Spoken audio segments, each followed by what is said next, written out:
السلام علیکم. میرا نام عروہ ہے اور میری CSS 2020 میں پاکستان میں 33rd پوزیشن تھی. آج میں آپ کے ساتھ شیئر کروں گی اپنی اسٹریٹجی جس میں نے کرنٹ افیئرس کی تیاری جس طرح سے کی تھی. کرنٹ افیئرس کی تیاری کرنے کے لیے میں نے بیسیکلی جو ایشوز تھے جن کو ہم نے پڑھنا ہوتا ہے اور پیپر میں لکھنا ہوتا ہے ان کو کچھ کیٹیگریز میں ڈیوائڈ کر لیا تھا.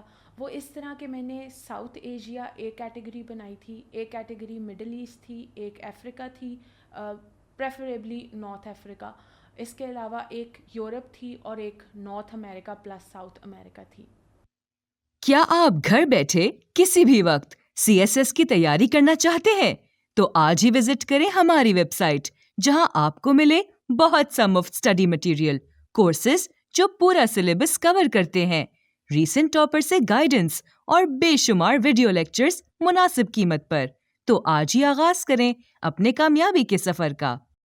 جب میں نے اس طرح کیٹیگریز میں ڈیوائڈ کر لیا, پھر ہم لوگ فار ایگزامپل بات کرتے ہیں ساؤتھ ایشیا کی. جب آپ ایک کیٹیگری کے اندر آ جاتے ہیں تو پھر ابھی جو ریسنٹ ڈیولپمنٹس ہیں آپ ان کو وہاں پر لکھتے جاتے ہیں, جیسے میانمار میں ہونے والا کو, یا پھر کسی اور ساؤتھ ایشین کنٹری میں ہونے والے الیکشنز, یا پاکستان کا ایشو, یا انڈیا میں اسکریپنگ آف آرٹیکل 370, یا پھر بنگلہ دیش کے جو فلڈز ہیں ریسنٹ, یا پھر میانمار کی ہی روہنجا کرائسس ہے. اس طرح کی چیزیں, وہ تمام چیزیں آپ ایک کیٹیگری میں لکھتے جائیں. وہ سارے ٹاپکس ابھی اس وقت ایک بہت کرنٹ ووگ میں ہے topic Indian Ocean region, Indo Pacific policy.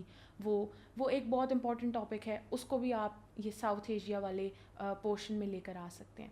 پھر آپ بات کرتے ہیں مڈل ایسٹ کی. مڈل ایسٹ اس وقت ایک جیو اسٹریٹیجک ہاٹ اسپاٹ ہے, تو وہاں پر آپ دیکھ سکتے ہیں کہ ابھی ریسنٹ جو بالکل ڈیولپمنٹس ہیں, ایران کے پریزیڈینشیل الیکشنز ہیں, ابھی عراق کے الیکشنز ہوئے ہیں, پھر آپ کے پاس سیرین وار ہے, آپ کے پاس یمن کی وار ہے, پھر آپ کے پاس ایران سعودیہ جو کرائسس ہیں اس کی بات ہے, آپ کے پاس ایران کی JCPOA نیوکلیئر آرمز والی اور جو نیوکلیئر انرچمنٹ والی ڈیل ہے وہ ہے. پھر ابھی ریسنٹلی GCC کا سمٹ جو ہوا ہے, اور اس سے پہلے جو قطر کرائسس تھا 2017 کا, یہ وہ تمام ریسنٹ ڈیولپمنٹس ہیں, یہ وہ تمام سٹوریز ہیں جو ابھی ایوالو ہو رہی ہیں. جب آپ اس طرح پن پوائنٹ کر لیتے ہیں ٹاپکس کو تو آپ کے لیے بہت آسان ہو جاتا ہے ان کو فالو کرنا, اور بہت زیادہ آسان ہو جاتا ہے آپ کے لیے ان پر آنے والی ہر نیوز پر نظر رکھنا. یہ بہت امپورٹنٹ چیز ہے. اسی طرح آپ کے پاس ابھی نارتھ افریقہ کی ہم نے بات کی تھی, تو ابھی ریسنٹ ایتھیوپیا کے جو کرائسس چل رہے ہیں, یا پھر ریسنٹلی ابھی صومالیہ اور کینیا کی وہ جو اکنامک زون ہے, ایکسکلوزیو اکنامک زون EEZ, اس کا ایک ڈیسیجن آیا ہے from international court of justice. پھر آپ کے پاس لیبیا کی وار ہے. لیبیا کی وار میں کرنٹ ڈیولپمنٹس کیا ہیں, یہ آپ کا نارتھ افریقہ والا پورشن ہو جاتا ہے. یورپ کے اندر اس وقت ریسنٹلی جو زیادہ بڑی سٹوریز ہیں وہ بریکزٹ ہے. پھر ابھی ریسنٹلی پولینڈ کے اندر یہ بات ہو رہی ہے کہ شاید پول ایگزٹ ہو.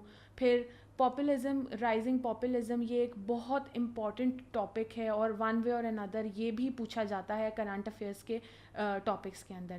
نارتھ امریکہ میں وہی جس طرح کیپٹل رائٹس تھے, یا ابھی ریسنٹلی جو رائز آف ہارڈ رائٹ ہے in United States of America, that is a very major concern for the world.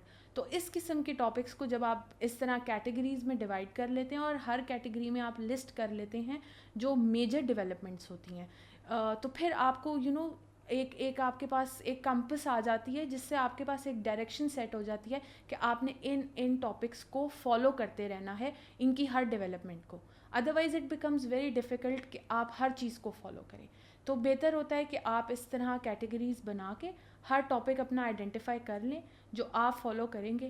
میں نے اس اسٹریٹجی کے تھرو ہی کرنٹ افیئرس کی تیاری کی تھی, اور نہ صرف اس اسٹریٹجی نے مجھے کرنٹ افیئرس میں مدد کی, بلکہ لکیلی ایسے کے اندر آنے والا topic global power dynamics and foreign policy of Pakistan, اس کے اندر یہ جو میری ڈویژن تھی of these continents and these global hot spots, اور اس کے اندر ہونے والی ہر development, this helped me a lot. اور اگر آپ اس طرح سے اس کو فالو کریں گے تو آئی ہوپ کہ آپ کے لیے بھی بہت زیادہ فائدہ مند ہوگا while you're writing your answer in the current affairs exam.